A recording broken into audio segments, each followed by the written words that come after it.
Welcome, everyone. History lovers, patriots, dreamers of the American story, and anyone who's ever wondered how one bold decision could shake the very foundations of a young nation.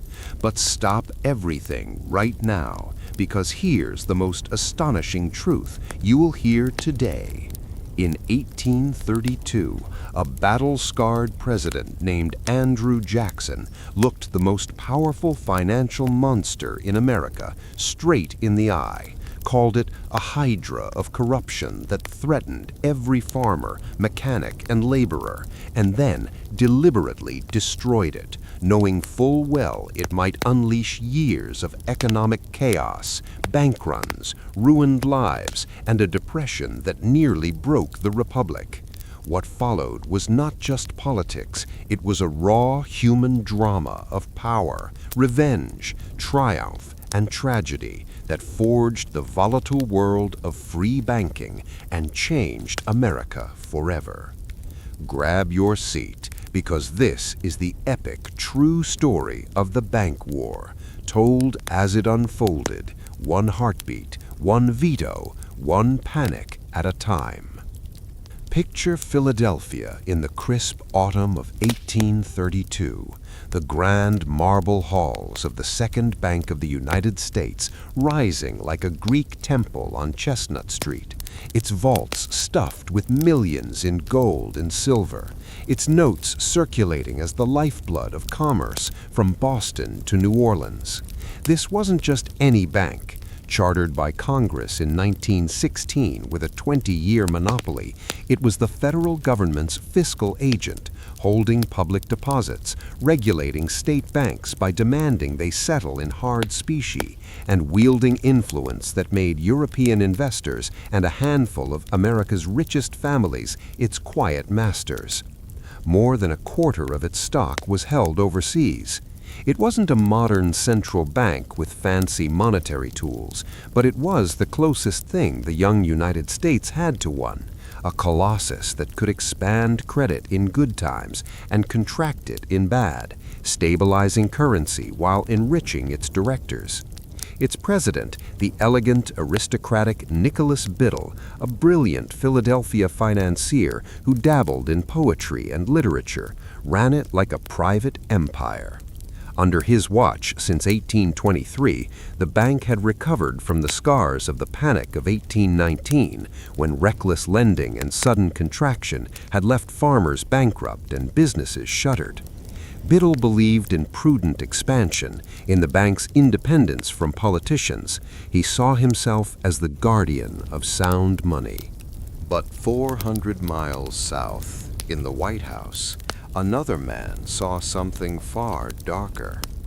Andrew Jackson, the hero of New Orleans, the orphan who clawed his way from Tennessee frontier hardship to the presidency in 1828, had never forgotten the Panic of 1819.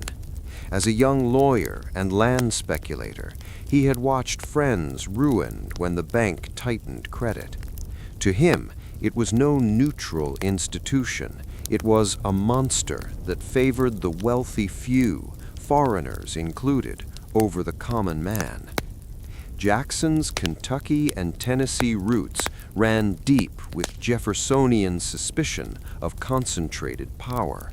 He called banks artificial distinctions that let the rich bend government to their will. The rich and powerful too often bend the acts of government to their selfish purposes, he would later thunder. In his mind, the Second Bank was unconstitutional, a violation of states' rights, and a threat to liberty itself. His kitchen cabinet, loyal advisors like Amos Kendall and Roger Taney, fed him reports of branch frauds, of connected planters getting easy loans while dirt farmers waited. Jackson's own 1824 loss in the corrupt bargain to John Quincy Adams only hardened him against Eastern elites. By 1829, he was president on a wave of populist fury, and the bank was in his crosshairs. The clash ignited in earnest in January 1832, when Biddle, sensing trouble, made a fateful gamble.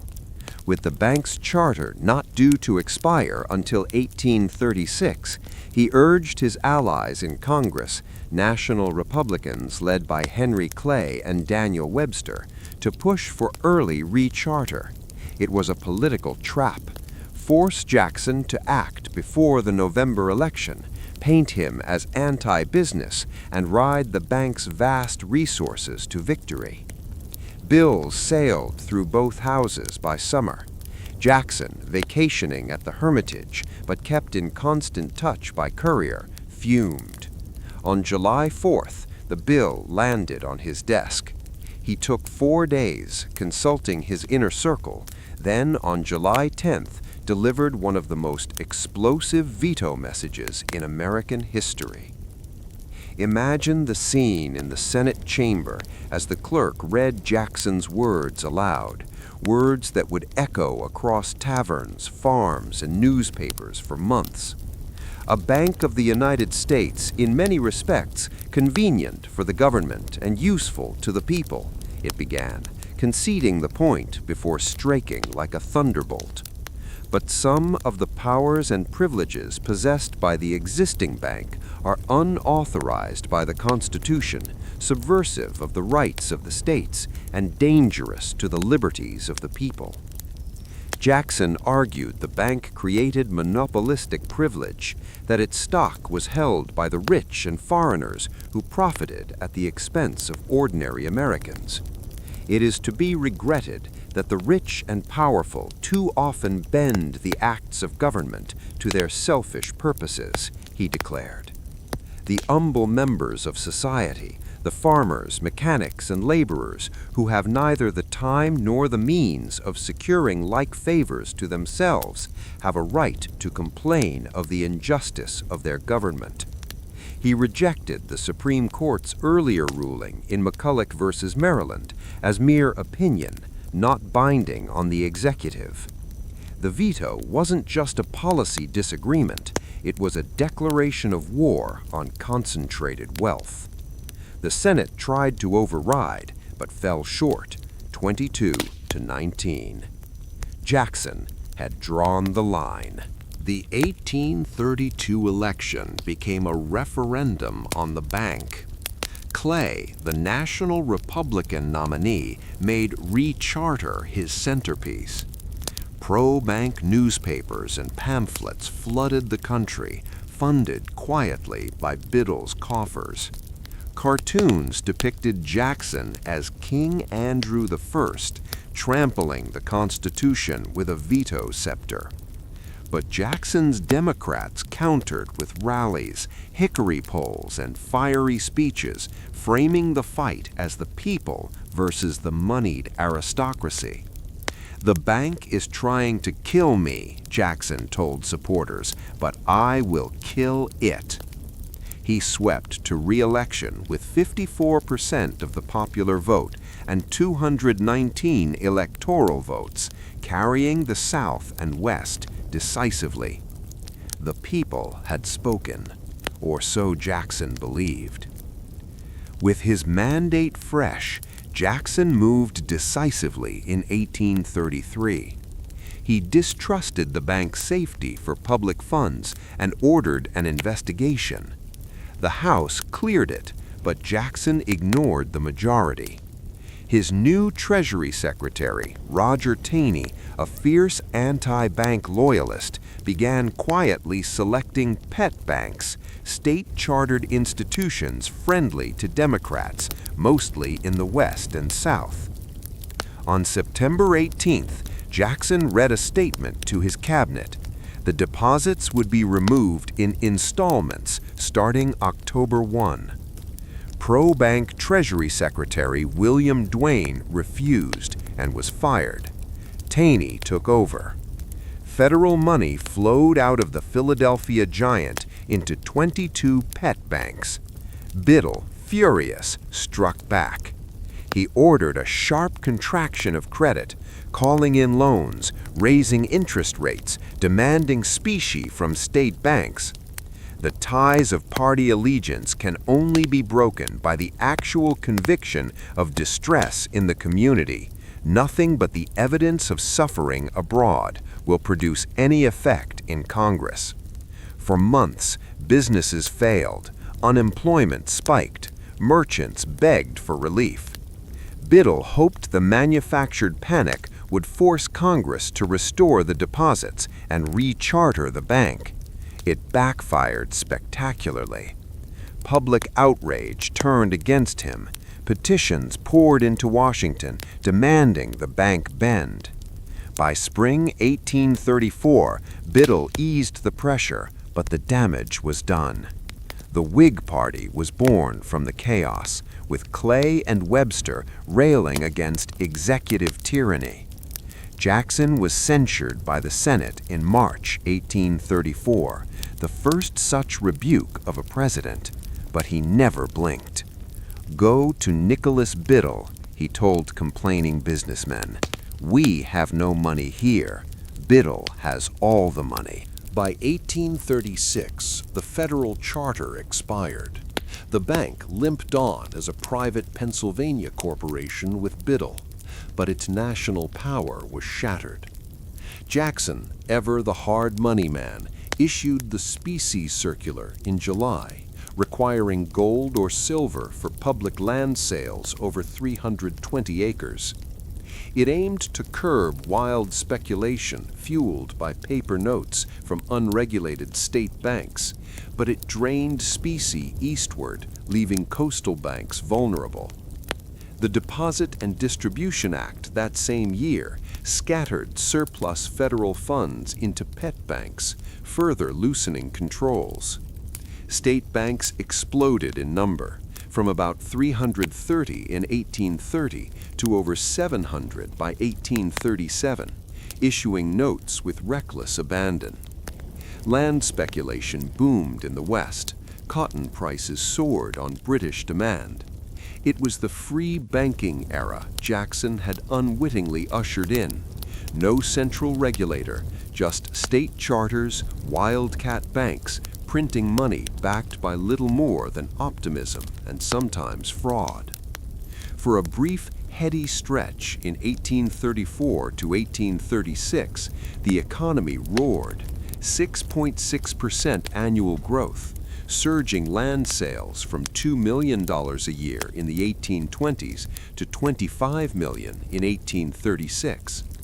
Farmers plowed new fields, merchants expanded, immigrants poured in. But the house of cards was trembling. Overseas, the Bank of England tightened credit. Cotton glut from Egypt and India crashed prices. Speculators who had borrowed on paper saw their notes worthless when specie was demanded. On March 10, 1837, a major New Orleans cotton firm, Herman Briggs & Company, collapsed. The shock wave hit New York days later. Banks suspended specie payments en masse. 194 of 729 failed outright. Unemployment soared. Factories closed. Farms foreclosed. The panic of 1837 had arrived, and it would drag into a depression lasting until 1843. Jackson's critics, now in full voice as Whigs, blamed him for his war on the bank. Removing the stabilizer had unleashed chaos. Democrats pointed to speculation and Biddle's earlier contraction. Historians still debated, but the facts are clear. The vacuum left by the second bank's destruction, combined with loose state banking, the specie circular's specie drain, and global commodity shocks, created the perfect storm. Ordinary Americans suffered most. In New York, soup kitchens fed thousands. In the West, families loaded wagons and fled westward still, only to find more bust. Merchants in Boston watched ships rot at docks. One contemporary account described streets filled with the hollow eyes of the unemployed, the auctions of bankrupt goods, the silent mills. Jackson left office in 1837. handing the crisis to his successor, Martin Van Buren. The old general never regretted his stand. He had slain the monster, paid off the entire national debt by 1835, the only time in history, and proven that executive power could check concentrated wealth.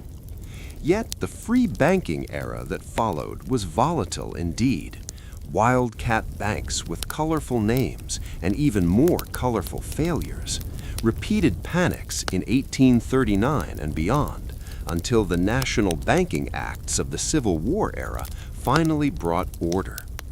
The bank war wasn't just about one institution, it was about who controlled America's money, who got the loans, who bore the risks, whose voice shaped the republic.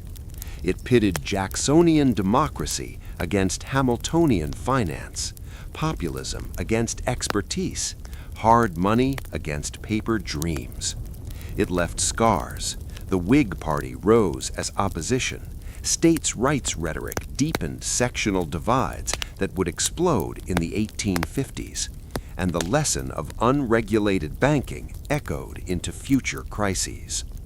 As the dust settled in the 1840s, Americans looked back on the bank war with a mix of awe and regret.